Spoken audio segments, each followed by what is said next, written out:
My name is Audrey, and at 28 years old, I thought I had successfully buried my identity as a piano prodigy, along with the crushing expectations of my mother. For years, I lived as the family disappointment while my sister Cassandra basked in perfection. Then came the announcement that changed everything. During Cassandra's wedding planning, my mother smiled that familiar cold smile and said, "Audrey will provide some background music during cocktail hour." Not a request, a statement. Little did she know that forcing me back to the piano would be her biggest mistake. Before I dive into this story, let me know where you're watching from in the comments. Hit that like and subscribe button if you've ever been underestimated by someone who should have been your biggest supporter.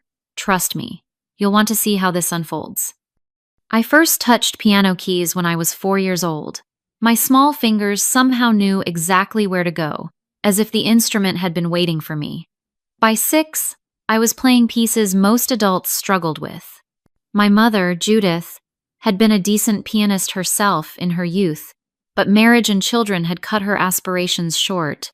When she discovered my talent, her eyes lit up with a fervor that should have warned me. "This one has the gift," she told everyone, at church, at school functions, at family gatherings. "Audrey is going to be the concert pianist I always knew we needed in this family."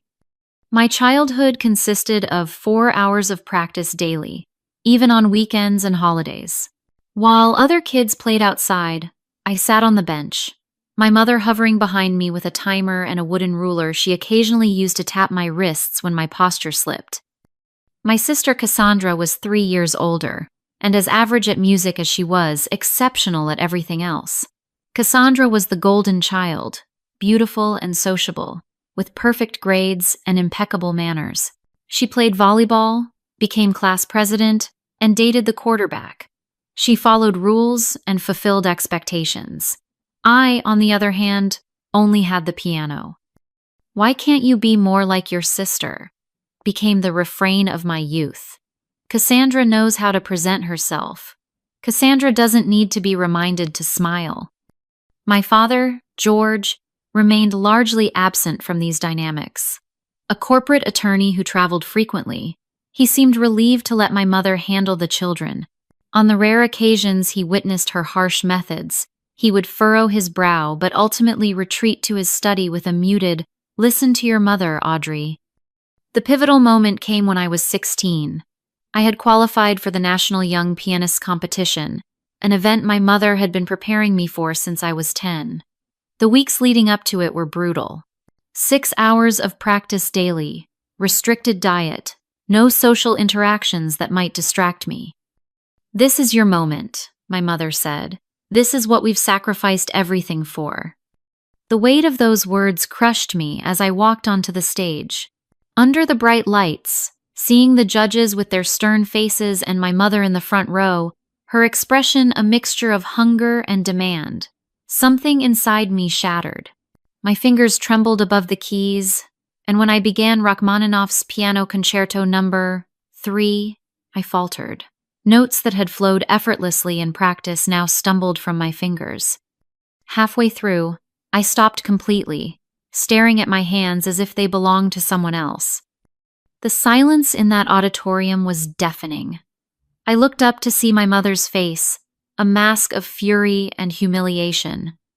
Without finishing, I stood, bowed mechanically, and walked off stage. In the car afterward, my mother didn't speak a single word.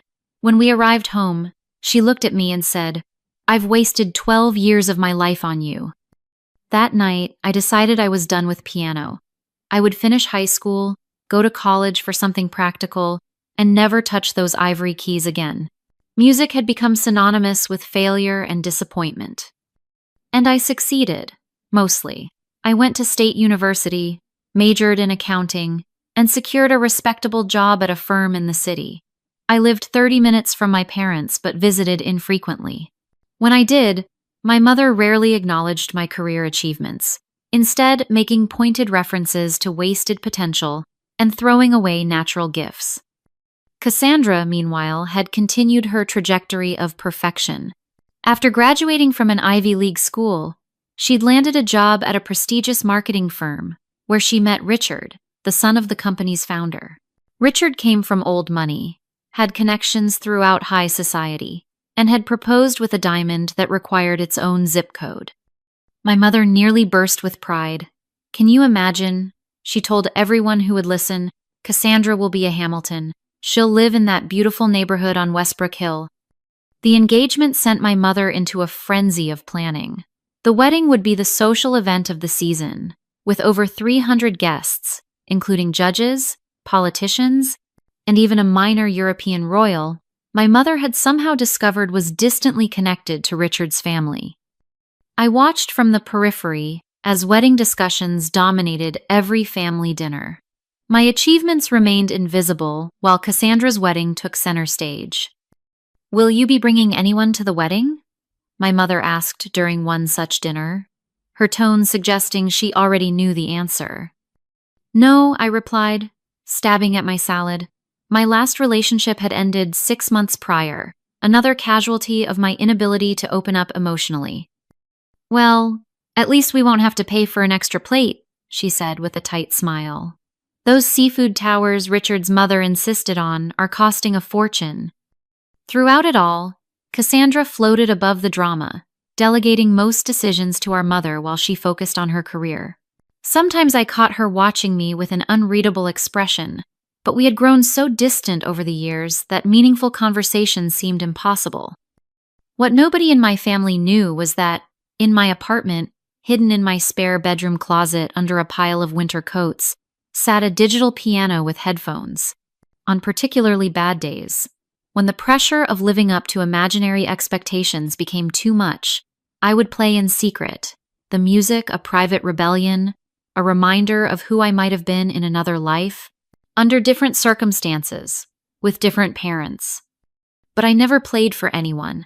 The music was mine alone, a secret identity I kept hidden from the world, especially from my mother, who had made it clear that if I wasn't going to be exceptional, I shouldn't bother at all. 3 months before the wedding, my mother organized a formal family dinner to finalize key details. The dining room in my parents' house had been transformed with floral arrangements that matched Cassandra's wedding colors. Place cards written in professional calligraphy marked our seats, and my mother had prepared a 5-course meal that she claimed was just a simple family dinner. Cassandra arrived with Richard, both looking immaculate after what was supposedly a full workday. Richard's family wealth was evident in his casual confidence and the way he complimented my mother's cooking with the practiced ease of someone who frequently dined at Michelin-starred restaurants. "We've secured the string quartet from the symphony," my mother announced over dessert, consulting her wedding planning binder. "They'll play during the ceremony and the first hour of the reception." "Sounds lovely," Richard's mother, Patricia, commented.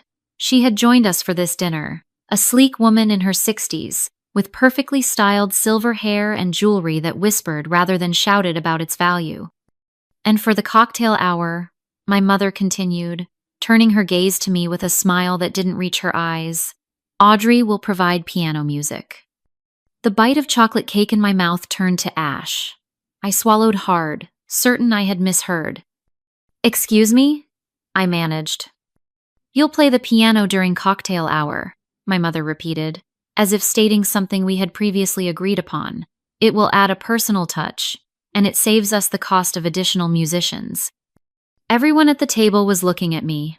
Richard seemed politely interested, Patricia curious, my father suddenly very focused on his dessert, and Cassandra, surprisingly, uncomfortable. "Mom, I haven't performed in over 10 years, I said carefully. "I don't think that's a good idea." "Nonsense." My mother waved her hand dismissively. "It's like riding a bicycle. Besides, it's just background music while people mingle and have drinks. Nothing complicated." "Background music," I repeated, the words stinging more than they should have. "I didn't know you played piano," Richard said, turning to me with genuine interest. Before I could respond, my mother jumped in. Audrey was quite good as a child. She had potential. Had potential. Past tense. The dismissal was so casual, so complete. "I actually can't," I said, finding my voice. "I'm sorry, but I haven't practiced in years. I would embarrass everyone. My mother's expression hardened. After everything we've invested in your lessons, years of driving you to competitions, thousands of dollars in tuition to that piano professor, you can't manage to play a few simple pieces for your sister's wedding? It's the least you could contribute. The table fell silent.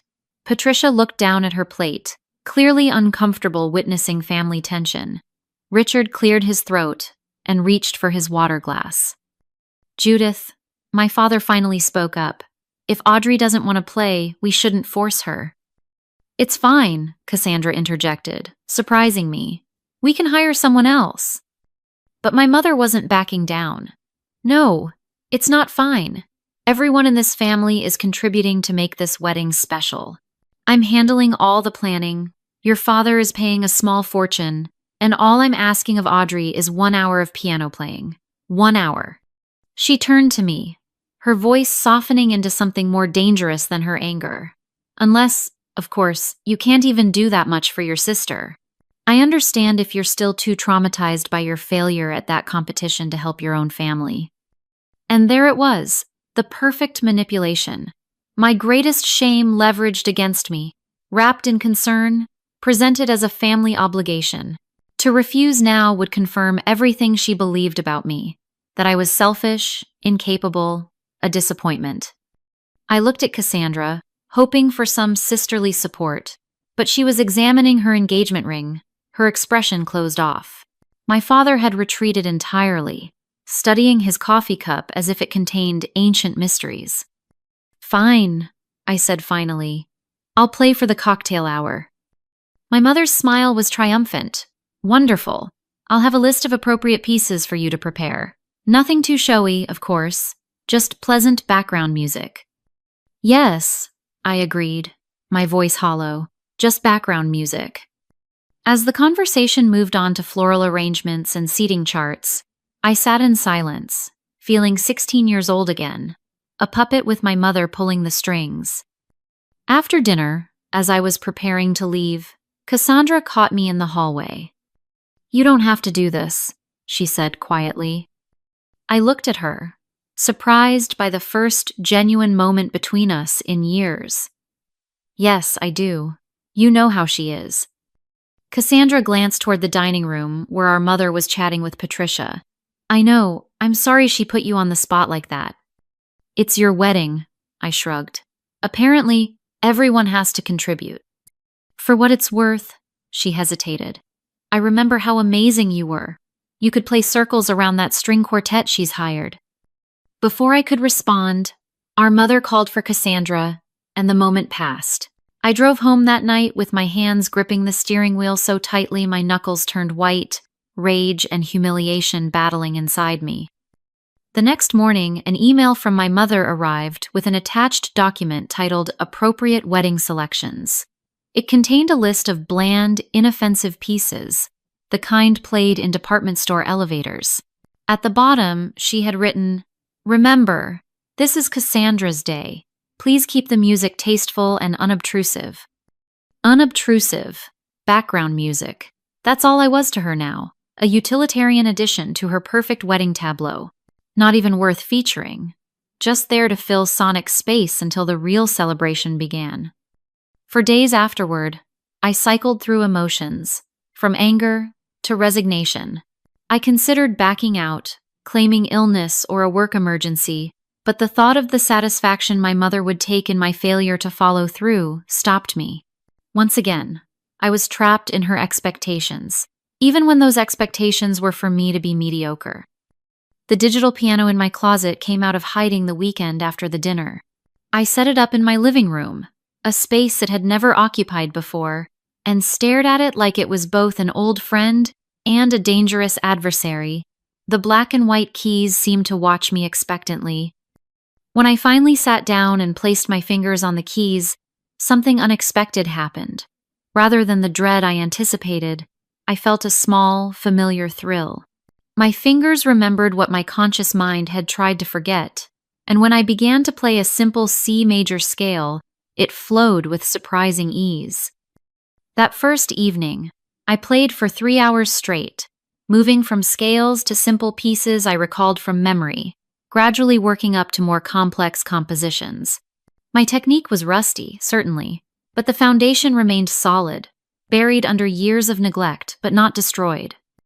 As I played Debussy's Clair de Lune, memories flooded back, not just of my mother's pressure, but of moments when music had been pure joy. I remembered the feeling of mastering a difficult passage, the rush of emotional connection to a piece that spoke directly to my soul. Those moments had existed alongside the trauma, though they had been overshadowed by it for so long. The next day, I pulled out my mother's suggested playlist and nearly laughed at its banality. Simplified versions of pop songs, watered-down classical pieces, uninspired wedding standards. This was what she thought of my abilities now, or perhaps what she wanted to reduce them to, something pleasant but forgettable, like the pastel mints served at reception tables. I pushed the list aside and began playing pieces I loved, challenging works by Chopin, Liszt, and Beethoven. My fingers stumbled at first over passages that had once been fluid, but each day they remembered more, responded better, connected more deeply with the music. During one practice session, a thought occurred to me that stopped my playing mid-phrase. What if I didn't follow my mother's script? What if I played something else entirely? Something that showcased what I could really do? The idea was both terrifying and exhilarating. I imagined the faces of the wedding guests, expecting background noise, and receiving a genuine performance instead. I imagined my mother's expression, her careful planning disrupted. I imagined Cassandra, who had once, in a rare moment of sisterly connection, admired my playing. But what would I perform? The standard classical repertoire felt insufficient for what I wanted to express. I needed something personal, something that carried the weight of my experience. That night, I did something I hadn't done since I was a teenager. I began to compose, starting with a simple melody that had been playing in my head for years. I built upon it, adding harmonies, counterpoint, emotional shifts that reflected my journey away from and back to music. The composition took shape over the following weeks. I would come home from my accounting job and sit at the piano until midnight, working through passages, refining transitions, building toward an emotional climax that felt both cathartic and revelatory. During this time, I received several texts from my mother asking about my preparation for the wedding. I responded with vague assurances, never mentioning my departure from her approved playlist. She seemed satisfied with my compliance, which only strengthened my resolve to surprise her. 2 weeks before the wedding, I called my old friend Emma, the only person from my youth who had understood my complicated relationship with music and my mother. "I can't believe you're playing at Cassandra's wedding," Emma said when I told her. "Your mother has some nerve." "I know," I sighed, "but I'm thinking of turning the tables a bit." I explained my plan to perform my original composition, rather than the bland selections my mother had chosen.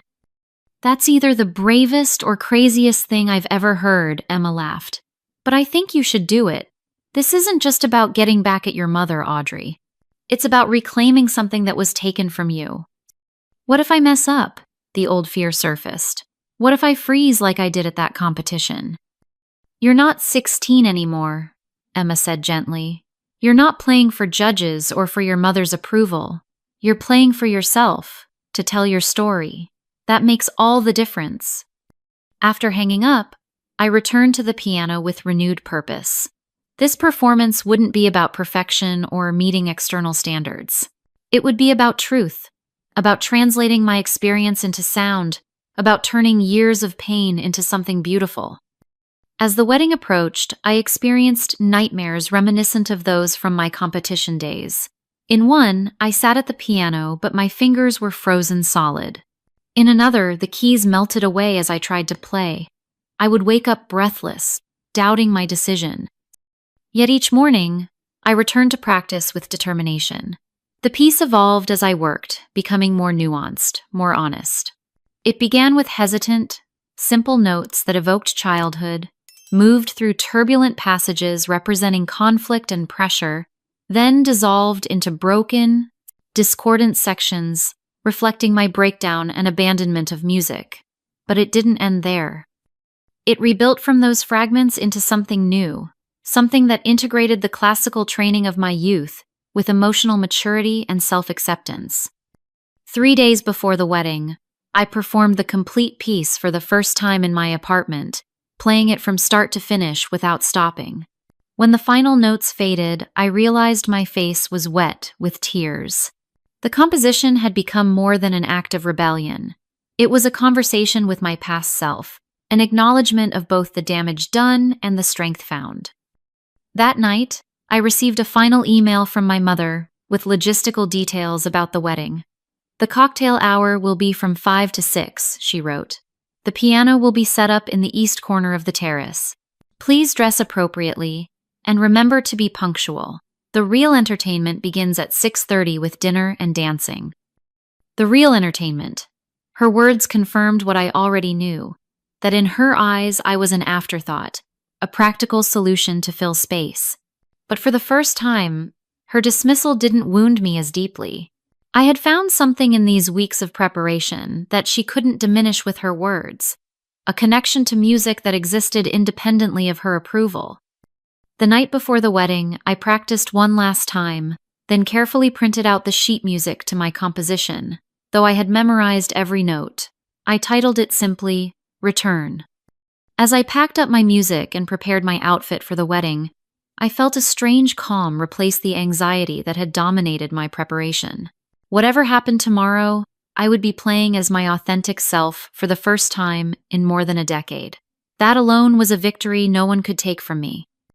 I arrived at Westbrook Gardens, the exclusive venue my mother had selected for Cassandra's wedding, 3 hours before the ceremony. The sprawling estate featured manicured grounds, a historic mansion, and a modern glass terrace overlooking a lake, where the reception would be held. Even at this early hour, the venue buzzed with activity as florists, caterers, and event staff executed my mother's meticulously planned vision. Following the instructions I'd received, I made my way to the bridal suite to check in before setting up at the piano. Outside the door, I paused, taking a deep breath before knocking. My mother answered, already dressed in her mother-of-the-bride outfit, a champagne-colored dress that had probably cost more than my monthly rent. Her hair and makeup were impeccable, as though she, not Cassandra, was the day's main attraction. "Finally," she said, by way of greeting. "You were supposed to be here 20 minutes ago." "The email said 9:30, I replied, checking my watch. "It's 9:25. She waved away my response. "Never mind that now. You need to see where you'll be playing and make sure everything is set up correctly. The wedding planner has been absolutely useless about the musical arrangements." Inside the suite, Cassandra sat in front of a mirror while a stylist worked on her hair. Our eyes met in the reflection, and she gave me a small smile. "Hey," she said, "you made it." "Wouldn't miss it," I replied, surprised by the genuine warmth I felt. Despite everything, she was my sister, and this was her day. "Cassandra, don't move your head," the stylist admonished gently. "These curls are delicate." "Sorry," my sister murmured, returning her gaze to her own reflection. My mother grabbed her wedding planner binder. "Come along, Audrey. Let me show you where you'll be playing." She led me through the venue to the glass terrace, where the cocktail hour would take place. The space was stunning, with floor-to-ceiling windows offering panoramic views of the lake and gardens. Staff were arranging high top tables and setting up the bar stations. There, my mother pointed to a far corner, partially hidden behind a large floral arrangement. That's where they've put the piano. I stared at the baby grand, tucked away like an afterthought. It was a beautiful instrument, certainly, but its placement made it clear that the music was not meant to be a focal point. "Is there any way to move it?" I asked. "It's pretty hidden back there." My mother frowned. "It's perfect where it is. The music should enhance the atmosphere, not dominate it. You're providing ambiance, Audrey, not giving a concert." As she spoke, a staff member approached us. "Mrs. Davis, the florist has a question about the ceremony arch." "I'll be right there."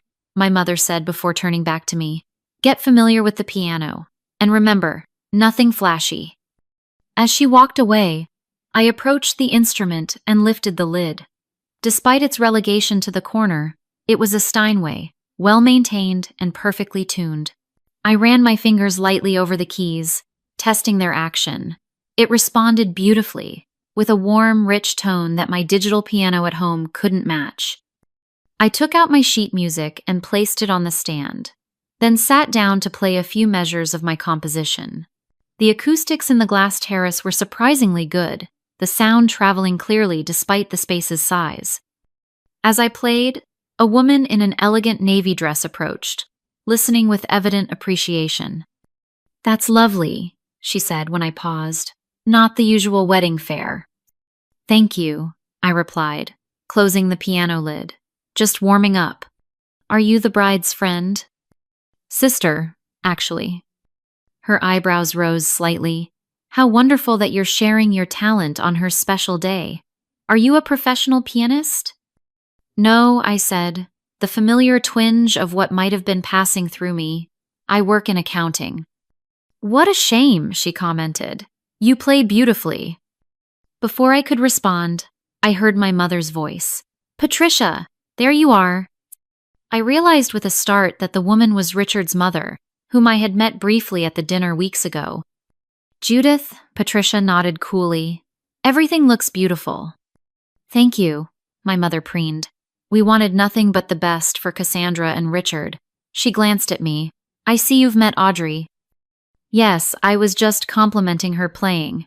You didn't mention she was so talented." My mother's smile tightened almost imperceptibly. "Audrey had some training as a child. She'll be providing some light music during cocktail hour."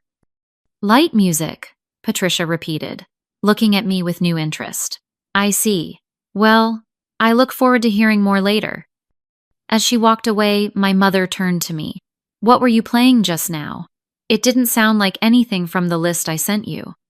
"Just warming up?" I echoed my earlier response. She studied me for a moment, suspicion crossing her features, but another crisis with the table arrangements called her away before she could press further.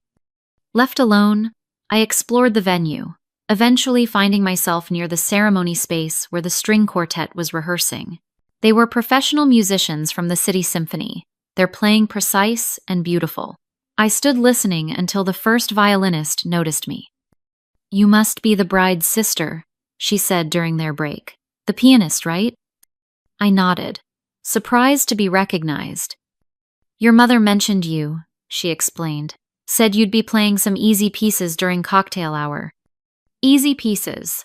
The dismissal stung, even coming secondhand. "That's right," I said, not bothering to correct her.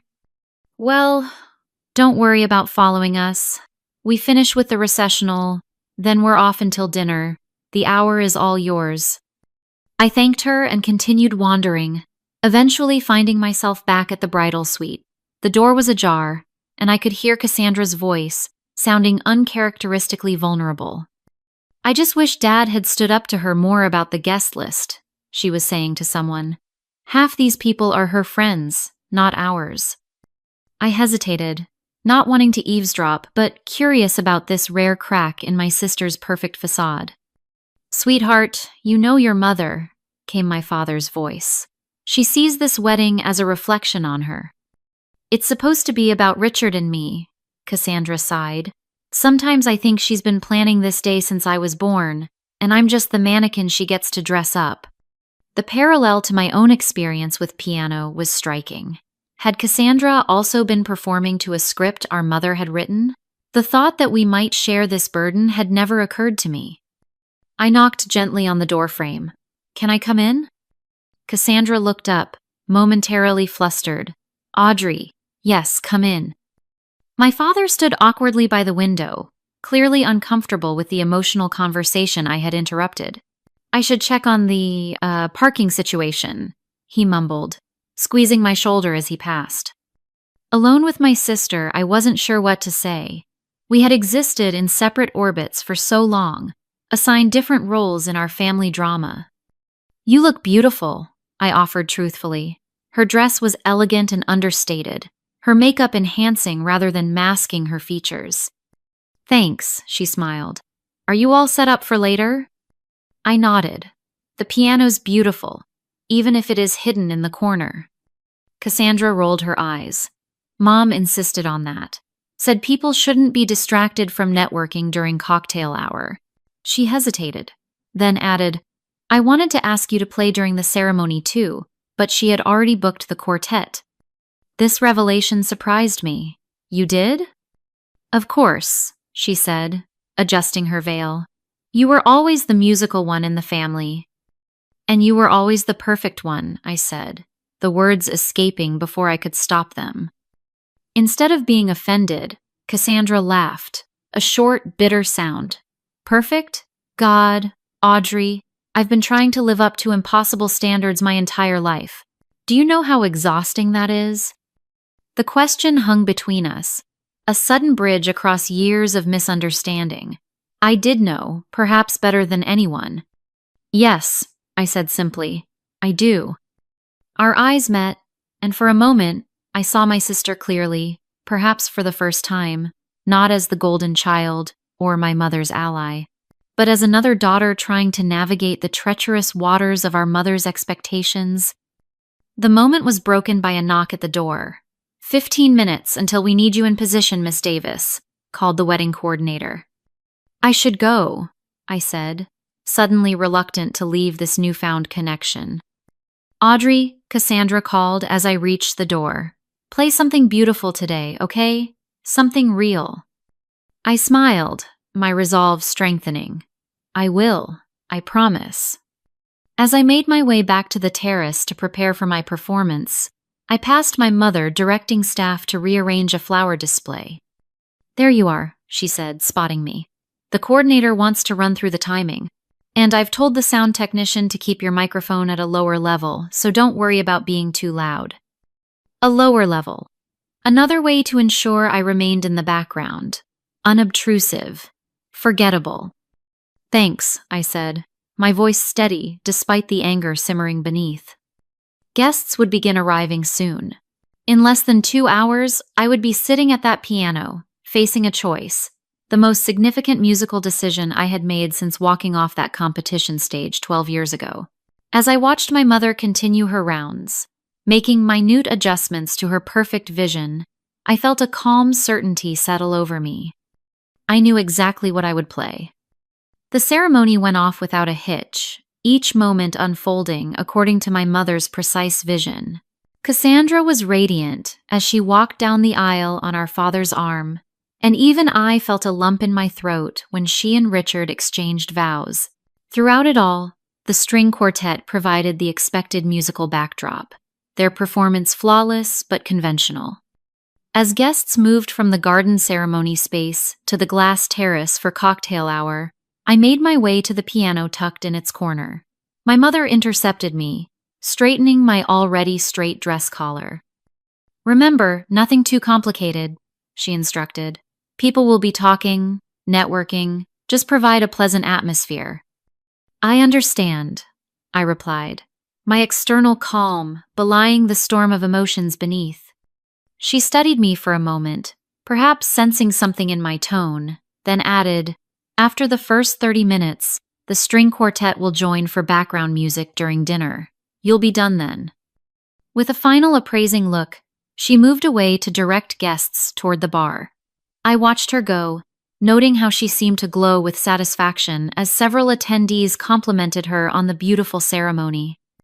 I took my seat at the piano, adjusted the bench, and placed my composition on the stand, though I knew it by heart. The cocktail hour was beginning, waiters circulating with champagne and hors d'oeuvre, guests mingling in their formal attire, largely ignoring the piano in the corner, exactly as my mother had planned. I began with a simple Chopin nocturne, something gentle and familiar that wouldn't disrupt the carefully crafted atmosphere. As expected, no one paid much attention. I was, indeed, just background music, audible but not worthy of notice. After 15 minutes of playing standard pieces, I transitioned seamlessly into the beginning of my composition, Return. The opening was deliberately subtle, not announcing itself as different from what came before, notes falling like quiet raindrops, tentative and delicate. As I played through the first movement of my piece, I kept my eyes on the keys, focusing on the emotional truth of each passage. The music began to shift, growing more complex, harmonies deepening, the simple melody transforming into something richer, more urgent. I glanced up briefly and noticed a few guests had paused in their conversations, cocktails held mid-air as they turned toward the piano. A small circle of space had cleared around me, people unconsciously moving closer to listen. Encouraged, I leaned into the music, allowing my fingers to press more firmly, the volume increasing naturally with the piece's intensity. The second movement flowed into turbulent arpeggios and dramatic chord progressions that embodied the conflict and pressure of my teenage years. More heads turned. The ambient noise of conversation began to dim. From the corner of my eye, I saw the wedding coordinator whisper something to a waiter, who hurried off, presumably to find my mother. I didn't care. I was fully immersed now, playing the breakdown section where the music fragmented into discordant patterns before slowly rebuilding. My body swayed with the emotional current of the piece, my hands flying across the keys with a freedom I hadn't felt in years. The terrace had grown remarkably quiet. I risked another glance up and was startled to see that a crowd had gathered around the piano, cocktails forgotten, all eyes on me. Among them stood Patricia, Richard's mother, watching with undisguised admiration. I caught sight of my mother pushing through the crowd, her expression a mixture of confusion and growing alarm. Our eyes met briefly before I returned my focus to the music, now building toward its climax. This was the heart of the composition, where pain transformed into strength, where brokenness reassembled into something new and authentic. My fingers danced across the keys, drawing sounds from the Steinway that filled the glass terrace, resonating off the windows, surrounding the guests in waves of emotion. I was vaguely aware of tears on my cheeks but made no move to wipe them away. The music spoke what words never could, about loss and rediscovery, about having your passion turned against you and then reclaiming it on your own terms. As I approached the final movement, I saw Cassandra and Richard standing at the edge of the crowd, her hand gripping his arm, her expression open with wonder. Beside them, my father watched with what looked like dawning recognition, as if seeing me clearly for the first time in years. And then there was my mother, her face drained of color, her carefully constructed control visibly slipping as she realized what was happening. Her background music had become the main event, stealing focus from her perfect orchestration of the day. The final section of my composition was a resolution, not a simple return to the beginning, but an evolution of it. The original childlike melody now informed by experience, both painful and transformative. The notes rang out clear and true, no longer asking for approval, but offering a gift to those willing to receive it. When I played the final chord, letting it fade gently into silence, the terrace remained absolutely still for one breathless moment. Then came the applause, starting with a single person and quickly spreading until the space filled with it, thunderous and spontaneous. I stood shakily, overwhelmed by the response. People I'd never met approached the piano, offering congratulations and asking about the beautiful piece I'd played. Someone pressed a business card into my hand, mentioning a gallery opening that needed a pianist. Through the crowd, I saw my mother standing rigidly by the bar, her smile fixed and false as she spoke to a guest who was gesturing enthusiastically toward me. Even from a distance, I could see the tight line of her shoulders, the barely contained fury beneath her social veneer. Cassandra broke through the crowd and embraced me, something she hadn't done in years. "That was incredible," she whispered. "You stole the show." "I'm sorry," I said automatically. "I didn't mean to take attention from your day." She pulled back, laughing. "Are you kidding? That was the most genuine thing that's happened in this entire wedding circus." She squeezed my hands. "What was that piece? I've never heard it before." "I wrote it," I admitted. "It's called Return." Her eyes widened. "You composed that?" Audrey, that's amazing. Before I could respond, Richard joined us, bringing his mother along. That was extraordinary, Patricia said, her earlier assessment confirmed.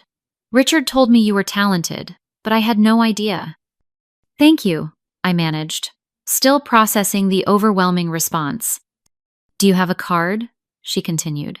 I chair the Arts Foundation board, and we're always looking for new talent for our fundraising events.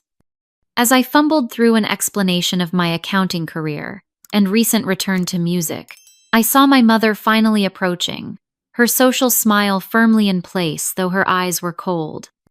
Wasn't that lovely? She said, her voice tight. Such a surprise.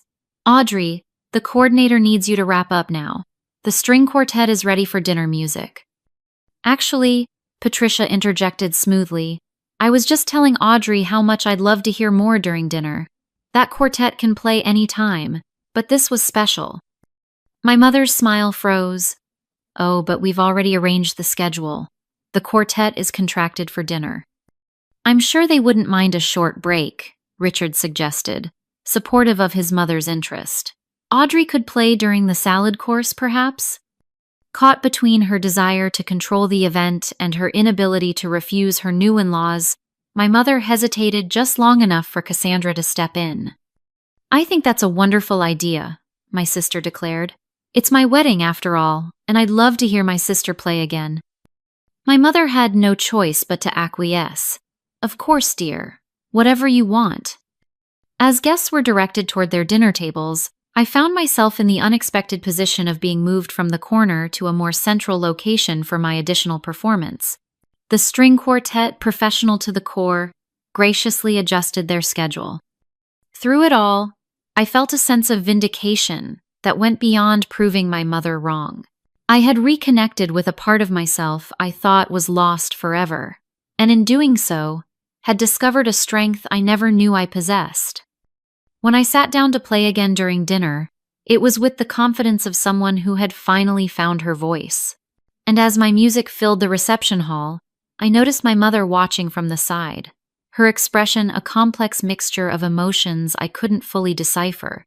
But chief among them seemed to be the dawning realization that she could no longer define me by my past failures.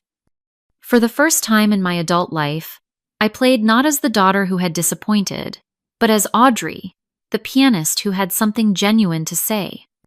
The remainder of the reception passed in a blur of congratulations and conversations. After my second performance during dinner, I was no longer invisible, no longer just Cassandra's sister or background entertainment. Guests approached me throughout the evening, asking about my music, my training, whether I performed regularly. You should be on stage, one of Richard's colleagues insisted, pressing his business card into my hand. My brother runs a music venue downtown. He's always looking for fresh talent. I collected more business cards that evening than I had in my entire accounting career, tucking them into my clutch with a mixture of disbelief and cautious excitement.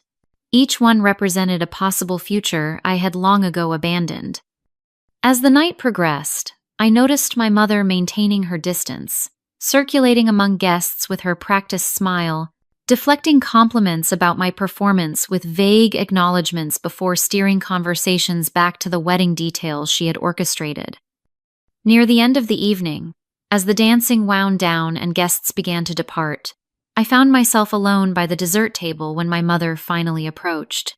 Her smile had vanished, replaced by the tight-lipped expression I knew all too well. "What exactly was that?" she asked without preamble, her voice low but sharp. "I played the piano," I replied evenly. "Isn't that what you wanted?" "You know perfectly well that's not what I meant. You deliberately upstaged your sister at her own wedding." "Did I?" I kept my tone calm. Cassandra seemed to enjoy it. "Of course she said that. She's too polite to tell you how inappropriate your little performance was." She smoothed an invisible wrinkle from her dress. "I gave you simple instructions. Pleasant background music, nothing showy or attention-seeking. Instead, you turned cocktail hour into your personal concert." The familiar pattern was unfolding. My mother rewriting reality to fit her narrative, positioning me as the selfish one, the problem, the disappointment. But something had changed within me during those moments at the piano. I could see the manipulation clearly now, and it no longer had power over me. "Mom," I said quietly, "you put me in that corner to humiliate me. You called me background music and told everyone I would play easy pieces. You wanted to remind me and everyone else of my failure."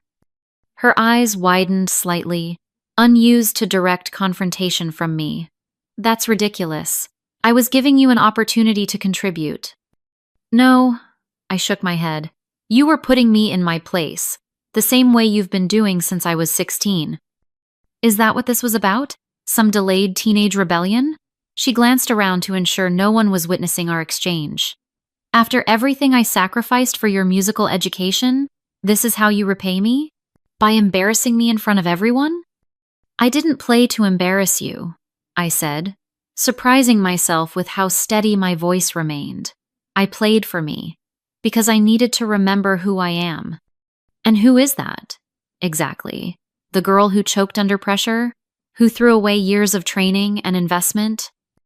The words were designed to wound, to return me to that 16-year-old girl frozen on stage, but they couldn't reach me anymore.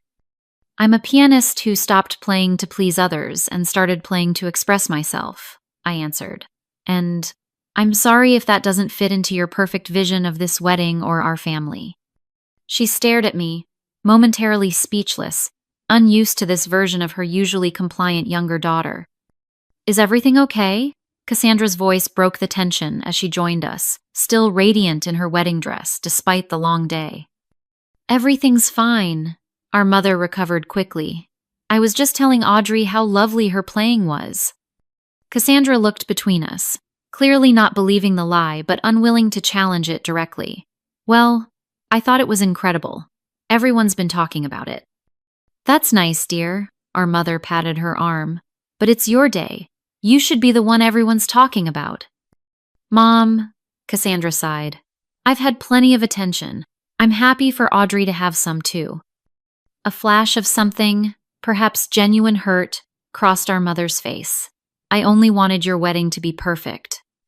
"It was beautiful," Cassandra assured her. "You did an amazing job with everything. But the best part was Audrey's music. It felt real in a way the rest of this production hasn't." Before our mother could respond, Richard appeared, informing Cassandra it was time for their grand exit. She squeezed my hand before leaving, whispering, "We'll talk soon." Left alone again with my mother, I expected her to continue our confrontation, but instead, she seemed suddenly deflated.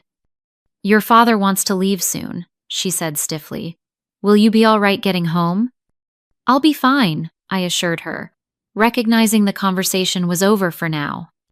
As she walked away, my father approached, having observed our exchange from a distance. "That was quite something today," he said, his voice gentle in a way it rarely was when discussing anything related to my music. "Thanks, Dad." He hesitated, then added, "I should have stepped in more, over the years, with your mother, with the pressure she put on you." The acknowledgement, so long overdue, brought unexpected tears to my eyes. "Why didn't you?" He looked away, watching my mother direct the cleanup crew with diminished energy. I told myself she knew best when it came to raising daughters, that her methods were harsh but effective. He sighed.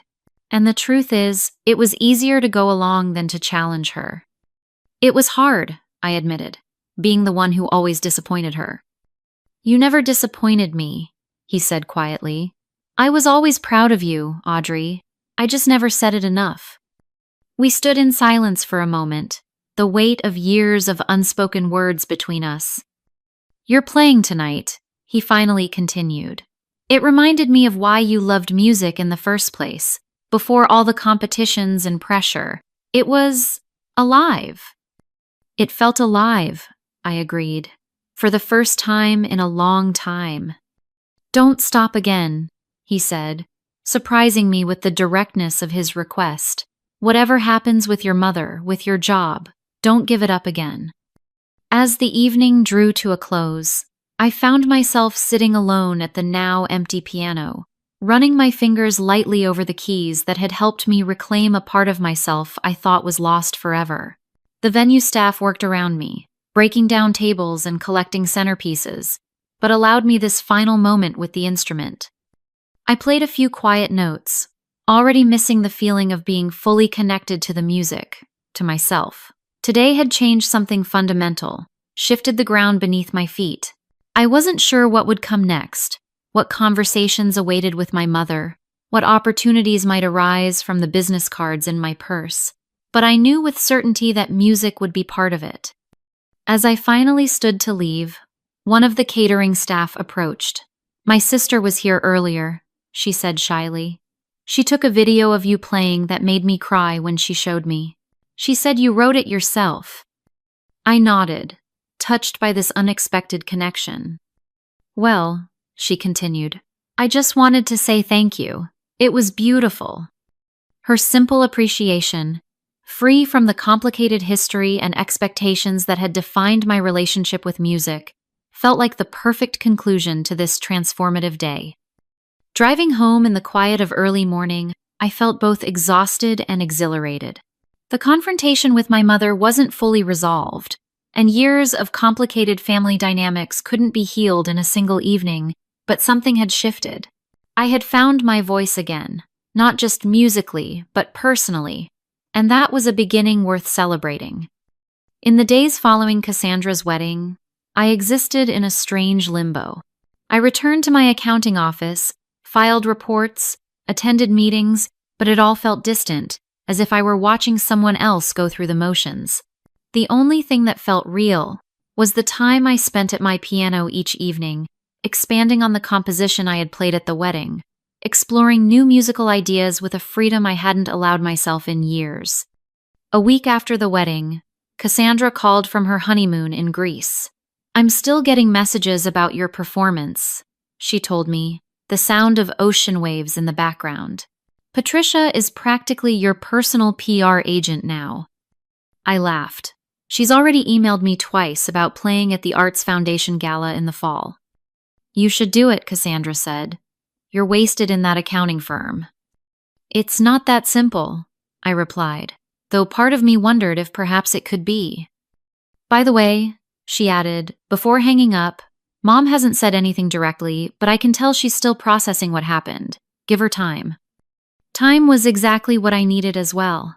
I scheduled my first therapy session in years, recognizing that my relationship with music was inextricably linked to my relationship with my mother, and both needed careful examination if I was to move forward in a healthy way. "Your performance at the wedding was an act of reclamation," my therapist observed during our third session. "You took back not just your music, but your narrative." It felt like breathing again after being underwater for years, I admitted. "And how do you want to proceed now? With your music? With your mother?" That was the question I wrestled with daily. 2 weeks after the wedding, I finally reached out to my mother, suggesting we meet for lunch. She agreed with surprising readiness. We selected a neutral location, a cafe midway between our homes. When I arrived, she was already seated, looking smaller somehow, less formidable than the woman who had dominated my childhood. "You look well," she said after we ordered, her voice lacking its usual critical edge. "Thanks," I replied, unsure how to navigate this unfamiliar territory. "How have you been?" "Busy with thank you cards. The wedding photos came back yesterday." She hesitated. "There's a lovely one of you at the piano. I've set it aside for you." The simple gesture caught me off guard. "I'd like that." We fell into silence, years of complicated history sitting between us like an uninvited guest. "Your father tells me you've been playing again," she finally said. I nodded. "Every day." "That piece you performed, you wrote it yourself?" "Yes," I admitted, watching her carefully. "I called it Return." Something flickered across her face, too quick to identify. It was impressive, not what I expected. Coming from my mother, this qualified as effusive praise. I felt a small weight lift from my shoulders. "Mom," I began, choosing my words carefully, "I need to ask you something.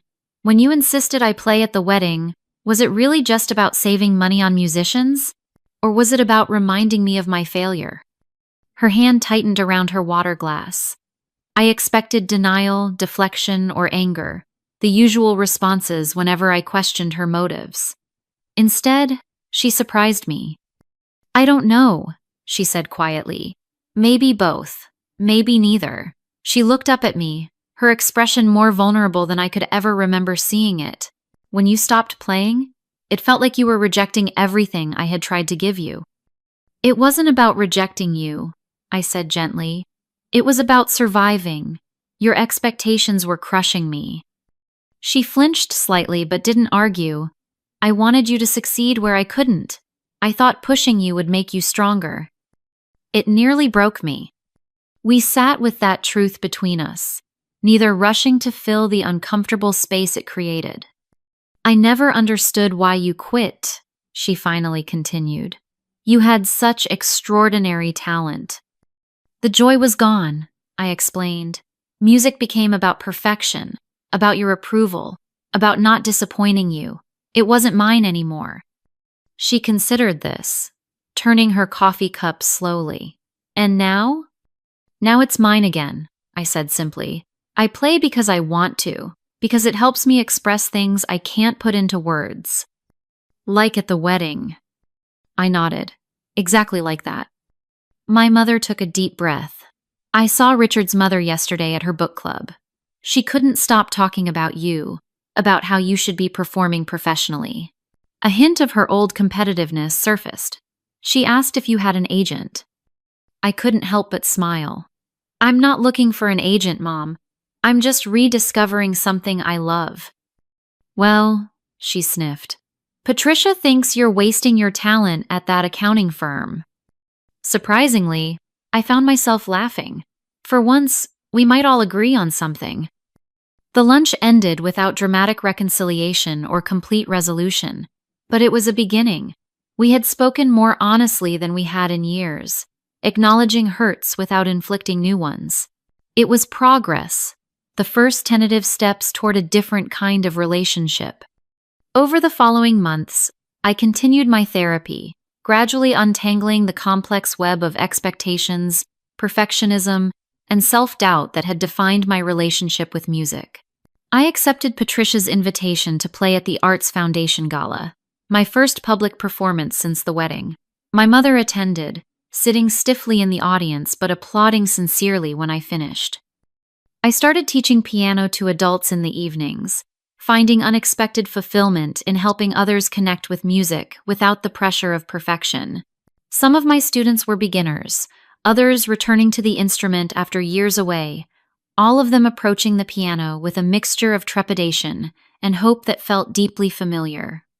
6 months after the wedding, I took the leap I had been contemplating since that transformative day, resigning from my accounting position to pursue music full-time.